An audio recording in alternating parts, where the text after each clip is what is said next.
Добрый Да, день, уважаемые зрители канала «Красный поворот».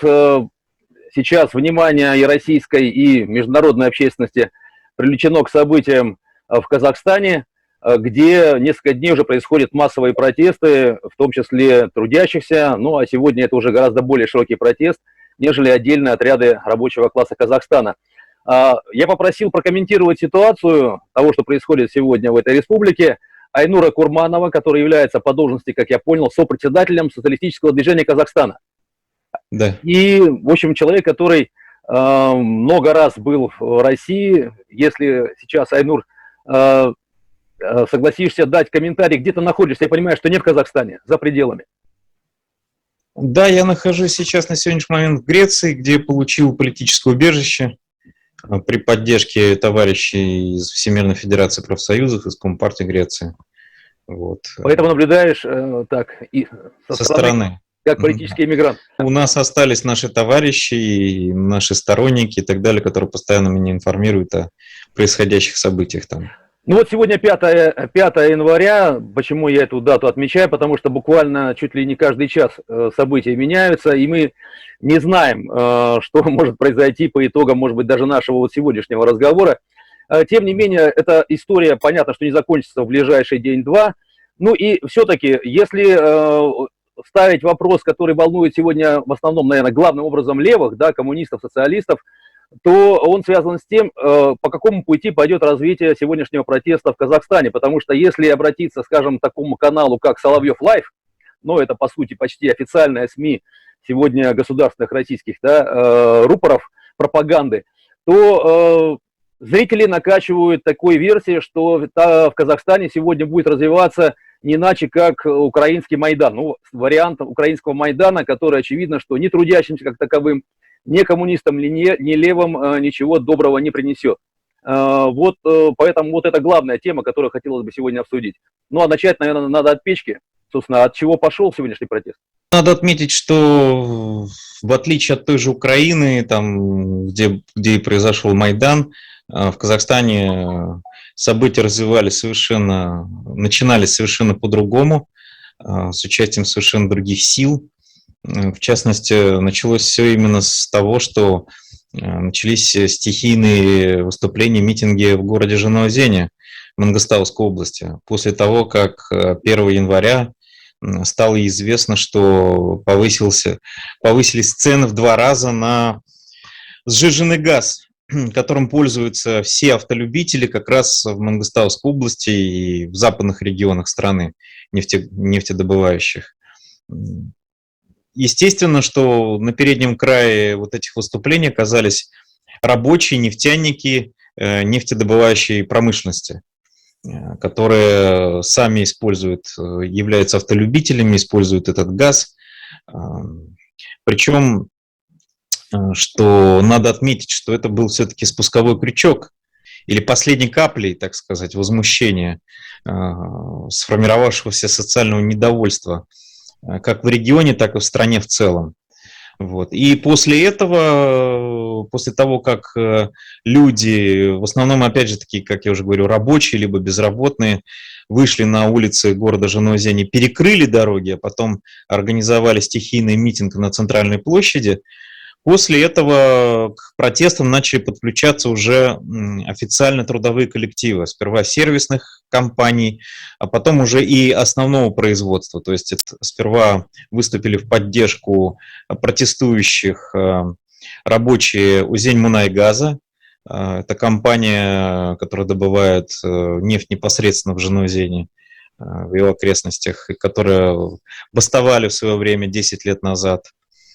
И участники этой забастовки, как мы помним, в декабре 2011 года были расстреляны как раз за участие в 7-месячной забастовке. Затем поддержали эти митинги рабочие Каражанбас-Мунайгаз, Мангостау-Мунайгаз и множество других, как я уже говорил, вспомогательных сервисных предприятий, компаний в регионе. И уже с 3 на 4 января началась всеобщая забастовка, которая охватила весь регион. Более того, в каждом районном центре образовались свои небольшие митинги, так скажем, и рабочие местные жители пошли по пути перекрытия дорог. То есть фактически остановилось полностью движение транспорта внутри региона. Параллельно с митингом в Жанаузене к вечеру 2 января начался митинг в городе Актау, это в областном центре. Сперва власти и полиция попытались вытеснить протестующих с центральной площади. Это им не удалось, и митинг продолжился ночью. А затем уже на следующий день люди начали устанавливать палатки и юрты. Вот. То же самое начало происходить и в Жанаузене. Соответственно, к протестующим стали прибывать все больше людей. В основном социальный состав участников, как я уже отметил, это в основном сами рабочие нефтяники, а также безработная молодежь. Но эти выступления получили большую поддержку местного населения. То есть местные граждане начали собирать продукты питания, организовывать доставку горячего питания к месту проведения этих акций протеста, начали собирать средства финансовые и так далее. Ну вот история с Жанаузеном хорошо достаточно известна тем, кто следит за политическими процессами, за рабочим движением, в том числе Казахстана. Но вот возникает вопрос, такой более-менее организованный отряд рабочего класса республики, он существует только на западе Казахстана, или все-таки можно говорить о том, что примерно аналогичные отряды, ну или крупные предприятия, которые могут следовать по этому пути, они разбросаны по территории страны в целом. Что сегодня представляет себя рабочий класс республики, насколько можно говорить, что это все-таки достаточно мощная сила? Ну, дело в том, что действительно нефтяники западных регионов Казахстана, особенно вот этой Мангыстауской области, были впереди всех протестов и были авангардом, локомотивом всего рабочего движения Казахстана. Ну, кроме этого, есть еще промышленный массив центрального Казахстана, это Карагандинская и бывшая Жезказганская область, которая сейчас стала составной частью Карагандинской области. Это шахтеры, металлурги, ArcelorMittal Темиртау, вот есть также отдельные шахты других компаний, если брать вот как раз Карагандинскую область. Вот. Бывшая Жезказганская область – это как раз корпорация «Казахмыс», это крупнейший производитель цветных металлов в стране, которая имеет свои предприятия не только в бывшей Жезказганской области, но и в других регионах Казахстана, в Восточном Казахстане, где работает 270 тысяч рабочих. Можете себе представить цифру. Эти предприятия, эти коллективы как-то уже обозначили? Да, конечно, они с 4 числа они также присоединились к забастовке, то есть ночью уже вечером 4 января прошли крупные митинги шахтеров в Карагандинской области, и затем пришли сообщения, что объявили забастовку шахтеры, горняки, вернее, и металлурги города Сатпаева и Жезказгана. И уже утром стало известно, что к забастовке присоединились также рабочие медиплавильщики корпорации «Казахмыс» в городе Балхаш. То есть можно сказать, что сейчас два центра забастовочного движения, то есть это западно-казахстанский регион нефтедобывающий и центральные регионы страны, которые заняты в основном в горной добыче, то есть добыче цветных металлов, черной металлургии, вот и так далее. То есть и там бастуют не только горняки, но и металлурги. То есть можно сказать, что забастовка сейчас распространилась на целый ряд промышленных регионов. Ну и в Западном Казахстане тоже мы видим крупную забастовку на месторождении Тенгиз, это уже соседняя Атырауская область.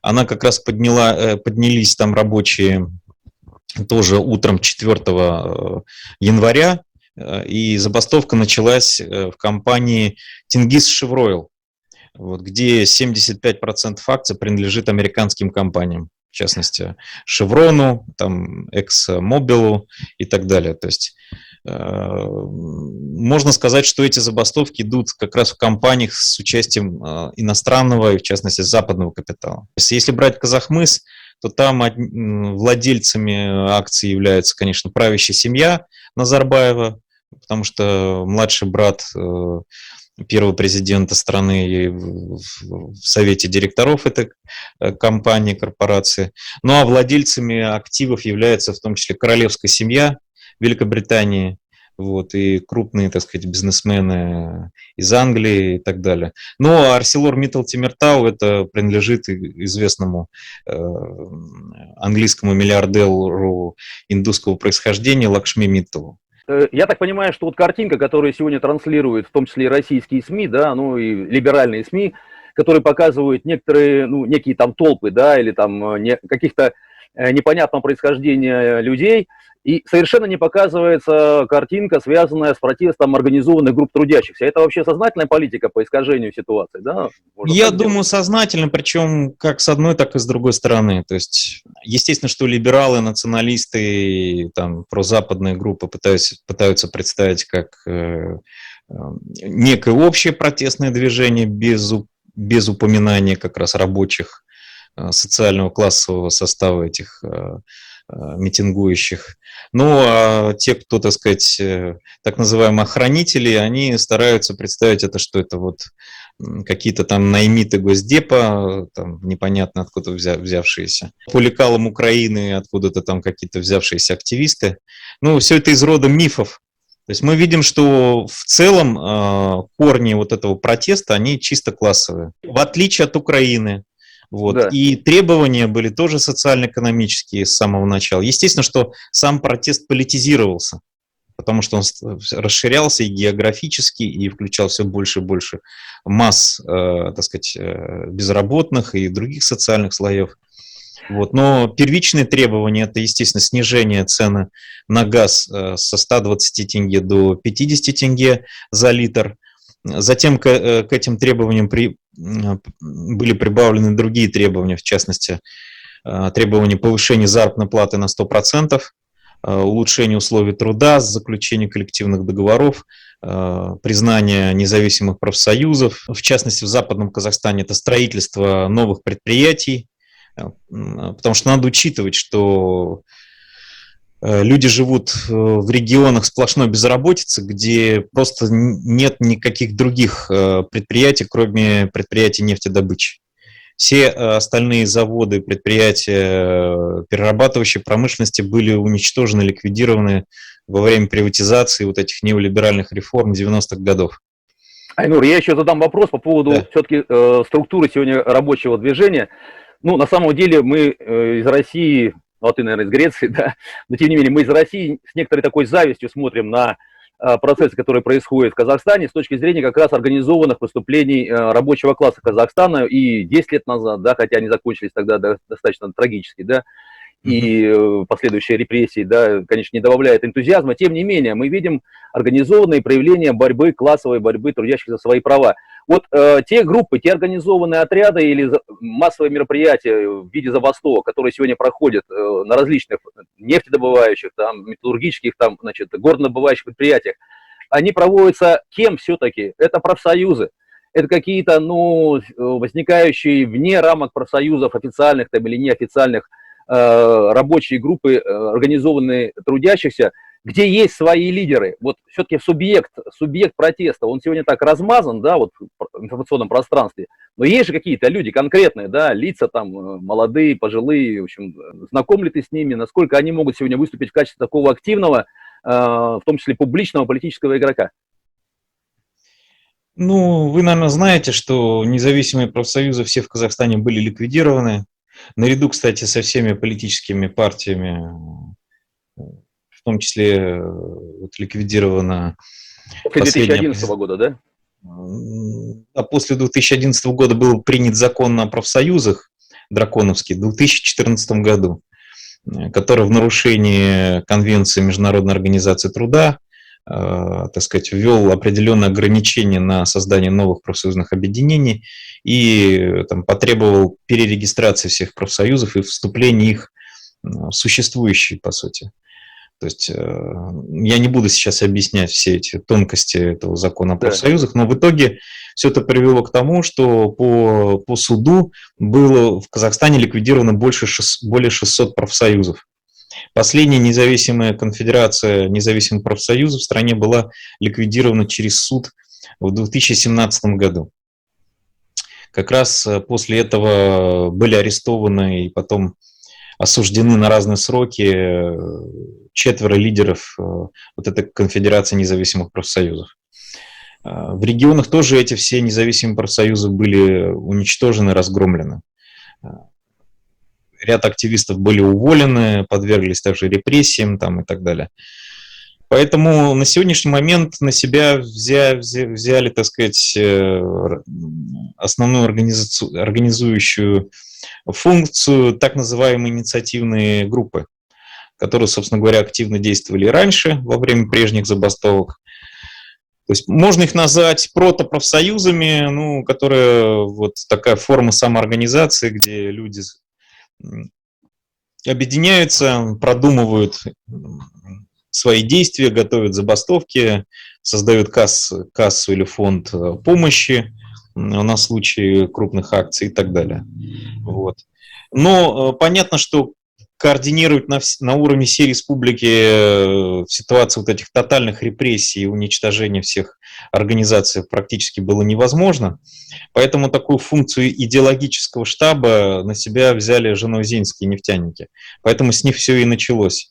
То есть подняв определенные требования, выступив, показав пример, как нужно действовать, как нужно организовывать эти протесты, по этой же схеме пошли выступать и бастовать как нефтяники, так и металлурги, шахтеры в других регионах.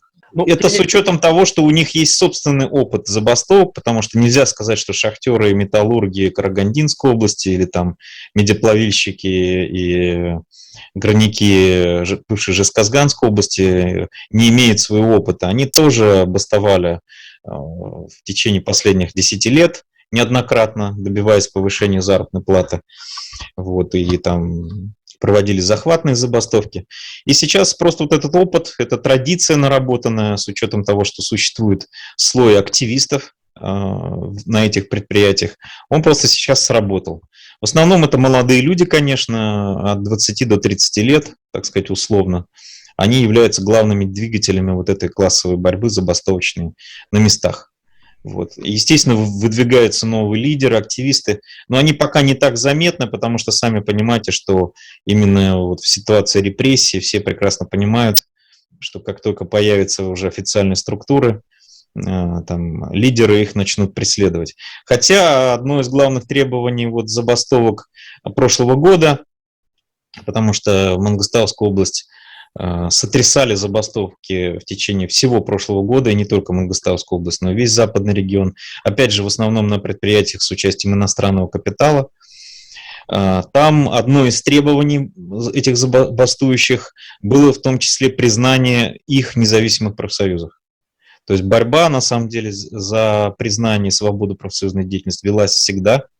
И вот сейчас во время митингов уже в городе Актау там активно себя проявил как раз репрессированный ранее лидер Конфедерации независимых профсоюзов Акжанат Аминов, который как раз призывал нефтяников в Актау не расходиться, вот, оставаться и добиваться до конца свободы профсоюзной деятельности, то есть право на создание собственных профсоюзов, право на проведение забастовок, вот, на самоорганизацию. То есть в том числе даже осужденные в свое время профсоюзные лидеры свою роль сыграли в этих протестах. Ну и, естественно, они были, так сказать, на местах организованы инкогнито, подпольно, так скажем, вот, в рамках вот этих инициативных групп. То есть, в принципе, уже нефтяники научены опытом, как организовывать все эти протесты. Поэтому все так пошло быстро и по накатанной, так сказать, колее, потому что уже есть многолетний опыт. Нельзя обойти вопрос о положении сегодня левых, да, социалистических, коммунистических сил в Казахстане вот на текущий момент. Потому что сегодня, опять же, если обращаться к тем же эфирам Соловьев Лайв, да, педалируется тема, что уже готовы методички по Майданному образцу, то что уже поднимают голову националисты радикальные, да, в том числе связанные с Западом республики, там указывается на влияние салафитских каких-то элементов и так далее. Уже, значит, бывший вице-премьер, который сейчас находится за границей, там где-то в Европах, да, готов... Да, готов уже, так сказать, и свои ресурсы подключить, в том числе и финансовые. И в этих условиях, конечно, возникает вопрос, насколько удастся отрядам буржуазии тем или иным, да, межклановым или, скажем, связанным какими-то империалистическими силами, там, не знаю, российского, там, турецкого, китайского, там, или американского капитала, повести за собой, так сказать, весь этот протест. Левые в этих условиях, вот на старте, на январь 2022 года, в каком состоянии находятся? В раздробленном, разбитом, разобранном, потому что все эти репрессии, конечно, проходились катком и по ним. Ну, твой пример тоже тому, так сказать, подтверждение. Ну, в разбитом состоянии, конечно, потому что каток, он специально прошелся для того, чтобы полностью зачистить политическое поле. Но на самом деле была ликвидирована вся оппозиция, то есть после 2011 года была закрыта, ликвидирована Демократическая партия «Алга», приостанавливалась деятельность Коммунистической партии Казахстана, было закрыто 23 издания, вот, были репрессии в отношении всех оппозиционных групп и движений, в том числе и в отношении нашей организации, вот, и независимых профсоюзов потом, в последующем. Но, как мы знаем, в 2015 году Верховный суд ликвидировал последнюю оставшуюся легальную оппозиционную партию в лице Коммунистической партии Казахстана, старейшую коммунистическую партию. Мы не питали, конечно, иллюзии, Компартия Казахстана и так была ослаблена и не представляла угрозу, так скажем, но власти пошли по пути ее уничтожения, понимая, что если они оставят легальную партию, то она может стать сосредоточием протестных групп в последующем. Поэтому уничтожение Компартии Казахстана было принципиально важным для властей. Вот. И понятно, что на сегодняшний момент фактически крупных массовых левых организаций в Казахстане нет. Вот. Да, есть члены нашей организации в регионах, но это тоже на самом деле небольшие организации, группы. Надо понимать, что наша организация тоже подверглась сильному давлению. Многие вынуждены были уйти из-за угрозы потери работы, репрессий. Некоторые даже оказались предателями, то есть перешли на сторону власти, вот, в рамках, потому что власти начали регистрировать клоны, псевдоорганизации под контролем Комитета национальной безопасности, в том числе и в профсоюзах. Вот был зарегистрирован псевдопрофсоюз «Аманат», куда власти передали документы и членские организации, ликвидированной Конфедерацией независимых профсоюзов. Во время обысков они отобрали документы, печати, вот, и просто передали, конечно, без членских организаций, но фактически передали всю эту документацию вот этой новосозданной организации псевдопрофсоюзной, которая должна западным профсоюзам, международной организации труда показывать, что вот в Казахстане даже якобы есть профсоюзы. То есть есть и такие предатели откровенные. Поэтому все это, конечно, безусловно, наложило свою печать. И, по сути, сейчас стоит вопрос о восстановлении структур как классовых профсоюзов, так и левых организаций в стране. Естественно, мы постараемся сейчас в этом принять активное деятельное участие нашими силами для того, чтобы привлечь тех, кто отошел в прошедшие годы, и новых сторонников. Вот, то есть мы сейчас в результате возможной легализации постараемся максимально как раз сейчас активизироваться. Но относительно опасности со стороны олигархических буржуазных сил, конечно, эта угроза будет существовать. Вот, она будет существовать, потому что есть потребность и желание каким-то образом оседлать это протестное движение. Потому что в этом протестном движении сейчас участвуют не только рабочие, но если вот брать другие города, это тоже Алмату, где сейчас происходят основные столкновения с силами полиции, в основном это безработная молодежь. И, конечно, Естественно, попытки будут. Будут и попытки со стороны националистов, и со стороны... Ну, националисты тоже очень разные. такое размытое понятие для Казахстана, потому что последние националистические организации движения, они созданы Комитетом национальной безопасности напрямую. Другие какие-то националистические группы, они также будут делиться сейчас по принадлежности к тем или иным олигархическим группировкам.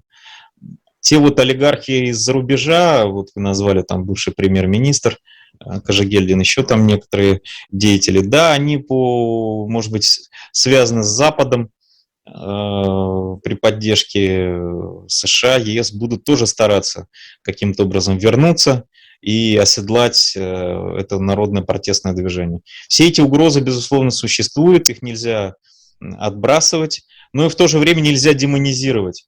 То есть на сегодняшний момент, я уже об этом говорил в других интервью и в своих статьях, вот нынешнее выступление можно назвать социальным взрывом, то есть массовым движением снизу, которое пытается, так сказать, быстро политизируется, но которое не имеет своих политических партий, политических сил, конкретных политических требований, лозунгов, которое, безусловно, может быть подвергнуто влиянию со стороны тех групп, которые, имея возможности финансовые, технические, людские, будут пытаться популистскими методами как-то оседлать.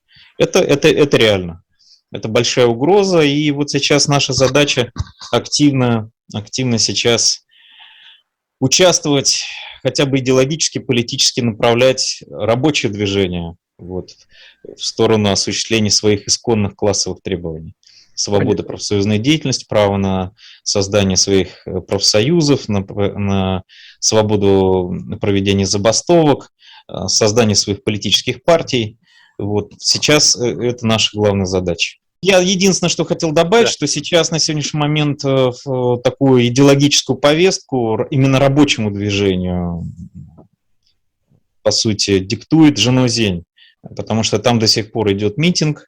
Сегодня выступающие нефтяники, рабочие лидеры, активисты выдвинули лозунг отставки действующего президента и вообще всей существующей власти.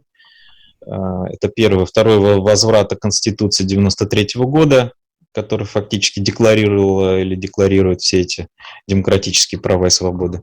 И был создан так называемый Совет Аксакалов, Совет Старейшин, который на себя взял такую некоторую полноту власти непосредственно в Жанаузене. Если не полноту власти, то координацию вот этих всех протестов. А что касается поддержки, так сказать, со стороны сил извне, да, классовых, там, политических, которые сегодня, ну, с симпатиями относятся к социалистическому вектору развития республики. В какой форме вообще эта поддержка может быть выражена? Чего сегодня вот ждут трудящиеся Казахстана, там, левые активисты из-за границы? Потому что все равно, конечно, основное действующее лицо — это сами жители республики, граждане, рабочие и так далее. Тем не менее. Какие лозунги мы должны... Это, в первую очередь, недопущение репрессий, потому что сейчас непонятно, как это движение протестное, победит оно или нет в итоге. Это недопущение политических репрессий, освобождение всех заключенных, в том числе Ержана Елшибаева, это лидер движения безработных, который был осужден на 5 лет несколько лет назад по сфабрикованному делу. Это право на создание собственных профсоюзов, политических партий, право на проведение организации забастовок. То есть вот эти солидарные действия, они, конечно, безусловно, очень важны, и они покажут в том числе и властям, которые настроены на расстрел, на повторение жанаузенских событий 2011 года, которые настроены на жесткие репрессии, что в любом случае, так сказать, общественность, профсоюзы, левые политические партии следят за событиями в Казахстане, и на самом деле это безнаказанным не останется. В любом случае будет массовая кампания в мире против вот этих репрессий. И, кстати, это доказано, что это эффективно, потому что после как раз расстрела нефтяников в Жануазене, как раз именно благодаря массовой кампании солидарности во всем мире с участием профсоюзов, разных левых политических партий, рабочих организаций, удалось все-таки многих не допустить их посадки в заключение, потом многих освободили в течение там, нескольких лет после того, как их посадили. Вот, то есть удалось остановить каток репрессий. Так и в этой ситуации необходимо вот сейчас уже сейчас выступать в поддержку требований бастующих нефтяников, шахтеров, металлургов. Понятно. Ну что ж, будем тогда следить за ситуацией, надеяться, рассчитывать на то, что все-таки не удастся реализовать такой жесткий силовой вариант противостояния, на который, кстати, как я понимаю, все-таки идеологически сегодня подталкивает, в том числе вот некоторые государственные, прогосударственные российские СМИ, так сказать, настраивая зрителей на то, что только жесткие действия со стороны там, президента, да, или правящего класса сегодня способны там, спасти Казахстан от развала. Но этот вариант, я так понимаю, что не устраивает сегодня ни трудящихся, ни социалистов, ни коммунистов, ни всех демократические силы республики.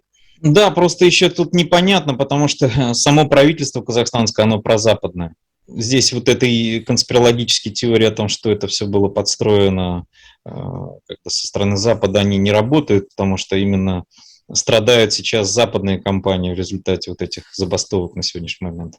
И так как Казахстан шел семимильными шагами как раз в сторону политической интеграции с Евросоюзом через союз с Турцией, там идет проникновение, опять же, как говорится, создание американских военных объектов на территории Казахстана. То есть нынешнее правительство и режим Назарбаева, он чрезвычайно выгоден для Запада. Вот. И здесь это еще раз показывает, что вот нынешний социальный взрыв, он никакого отношения не имеет вот к этим конспирологическим теориям. Да, будут пытаться влиять, но постфактум, потому что видно, что это уже массовое движение, и его надо как-то пытаться увести в сторону своих интересов. Вот. Но то, что это заранее готовилось там, со стороны там, западных спецслужб и так далее, это все не выдерживает никакой критики на сегодняшний момент. Спасибо, Айнур. Я думаю, что мы еще не раз, да, в ближайшее время будем так или иначе обращаться к этой теме. Напомню, что сегодня моим собеседником был Айнур Курманов, сопредседатель социалистического движения Казахстана, который пока еще находится в политической эмиграции. Но, надеюсь, Айнур, все-таки события будут развиваться, ну, надеемся на это, в положительном ключе, и все-таки скоро ты сможешь уже вести свою работу непосредственно на земле Казахстана. Спасибо, до новых встреч в эфире. Спасибо, до свидания.